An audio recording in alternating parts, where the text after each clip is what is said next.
Hello, my name is Sabine Whittington, and I work as an extended scope practitioner for the Spinal and Musculoskeletal Assessment Service. We're based at Harold Wood Polyclinic.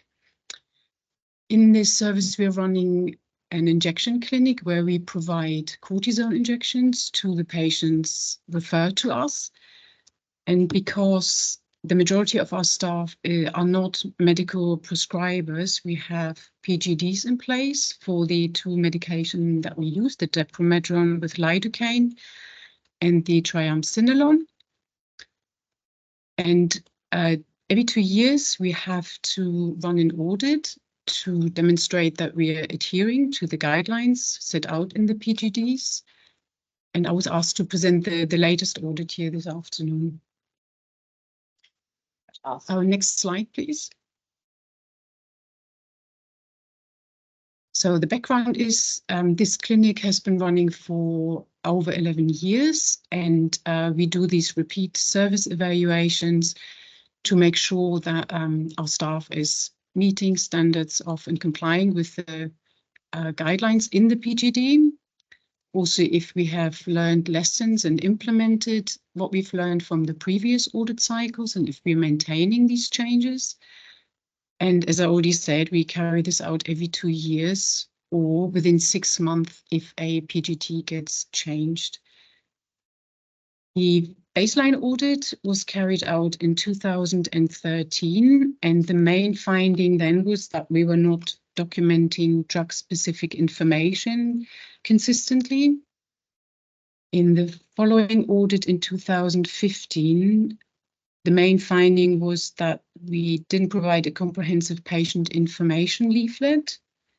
In 2017, there was various mandatory data missing. And in 2021, so there was a slightly larger gap because of the pandemic, but in the 2021 audit, the main finding was that the temperature in the storage cupboard where we keep our medication was not measured consistently, and that was due to staff not being on site every day. Next slide, please. So the latest audit, which we've just completed, the aim was, like with the previous audits, to make sure staff are meeting the standards and comply with the guidelines in the PGD.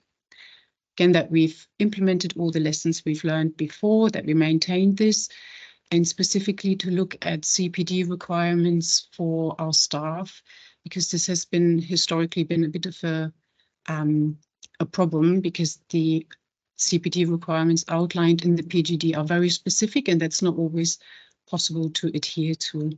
So our criteria for the audit are the 2 PGDs, and we use the template tools that are part of the PGD.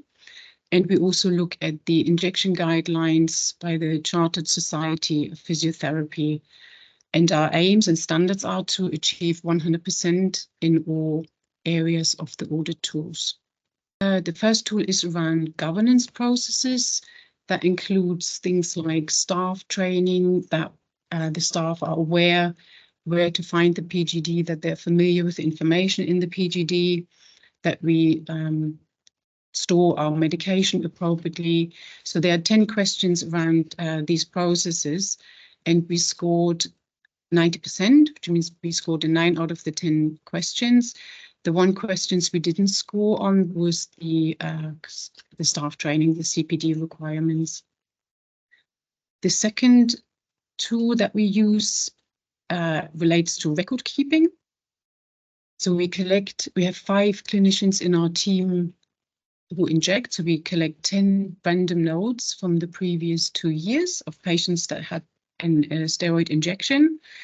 And on this audit tool, there are 12 questions relating to record keeping, and we measure the records against these 12 questions. So 7 out of these 12 questions we scored 100% on, which is a good improvement to the previous audit cycles. And 5 of the questions we scored less than 100%. So the question 5, for example, there was just 1 out of the 50 records that had, for example, allergy status not documented. And that was because that one document was actually, the clinician used the old paper format, where we have an online view form, which we usually use because in the old days we had paper format and we kept losing pages during the scan and upload process. So we have over the last 2 years introduced the online form, but in that one case, the clinician used the old paper form and a page was missing, the page where the allergy status was documented. So that strengthens the case even more to use the online form. The question 10 was the same. So that was, again, there was that piece of information missing from that particular page. Question 6 and 7, we scored relatively low on. This has not been specifically looked at in the other audits, but these 2 questions, you actually have to enter 2 pieces of separate data for each questions, and the clinicians just entered partly just one of the data, and that's why we scored low on that. But we have changed that in the meantime to separate the questions to have to prompt staff to enter each data separately. And the last one, question 11, 3 out of the 50 records did not document that we had supplied the patient information leaflet, and it's very likely that it was actually supplied, it was just not documented. We improved overall the compliance with the documentation requirements that we have in the PGDs in comparison to the previous audits. Our records was almost complete, except for that one record where the paper format was used. Mistakes were almost eliminated, where we have now a separate Excel log where all the drug-related information is documented and it has prompts, so it reminds the staff to put in all the requested information. And since the previous audit, we have had a COMARC probe installed in the cupboard where we keep our drugs, and this device measures the temperature automatically 24 hours a day, 7 days a week. And the COMARC probe is connected to the cloud, so we can actually check the temperature wherever we are, as long as we have an internet connection, and it raises automatic alerts if there is a temperature breach. This is all improved. The areas where we still have to look for further improvement is obviously that we want to be documenting all the required information 100% in all parts of the forms, and we need clear guidelines around the CPD needs for our staff. So we've literally just completed this audit, so we will share the findings in our next team meeting and reinforce that that staff has to consistently complete all parts of the forms and the drug log.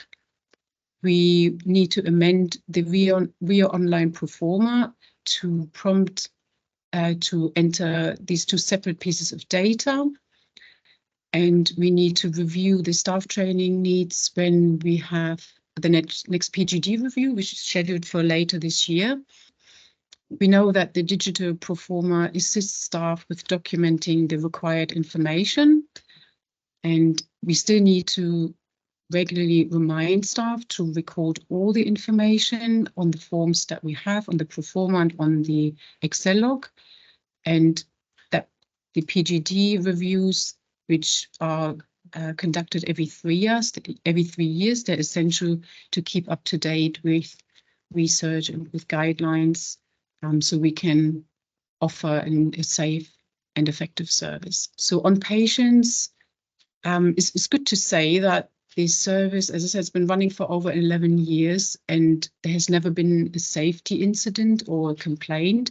So we are providing a safe service for our patients and an accessible service that's available in the community.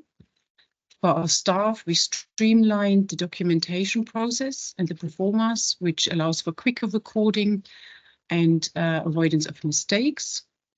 And for the trust, we improved our data quality and the adherence to our record-keeping guidelines.